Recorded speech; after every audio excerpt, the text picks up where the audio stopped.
రాష్ట్ర ప్రజలందరికీ నమస్కారం. భారతదేశ చరిత్రలో ఇప్పటిదాకా ఒక ముఖ్యమంత్రిగా చేసిన నాయకుడు 2 సంవత్సరాలు ప్రజలకు కనిపించకుండా దాక్కొని ఉన్న చరిత్ర ఎవరికైనా ఉన్నదంటే అది కల్వకుంట్ల చంద్రశేఖరరావు గారే. 2 సంవత్సరాలు కనిపించకుండా దాక్కొని జయంతిని జరుపుకున్న నాయకుడు ఎవరైనా ఉన్నారనంటే అది కల్వకుంట్ల చంద్రశేఖరరావు గారే.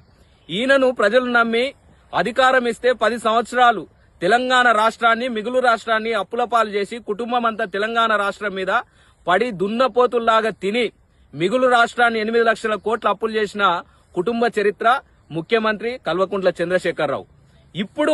ఇప్పుడు మొన్న బయటికి వచ్చి ఇప్పుడు ప్రజెంట్ పనిచేస్తున్న రేవంత్ రెడ్డి గారిని, ప్రజెంట్ పనిచేస్తున్న ప్రభుత్వాన్ని విమర్శలు చేస్తున్నాడు ఈ కల్వకుంట్ల చంద్రశేఖరరావు. ఈయన 2 సంవత్సరాలు ఎందుకు ఫామ్ హౌస్ లో దాక్కున్నాడు అనంటే ప్రజల నుండి ఎదురయ్యే ప్రశ్నలు తప్పించుకున్నాడు. ఒకటి, ఆయన చేసిన అవినీతి మీద జరిగే విచారణను తప్పించుకున్నాడు. ఇప్పుడు ఎందుకు బయటకు వచ్చిండు మరి సడన్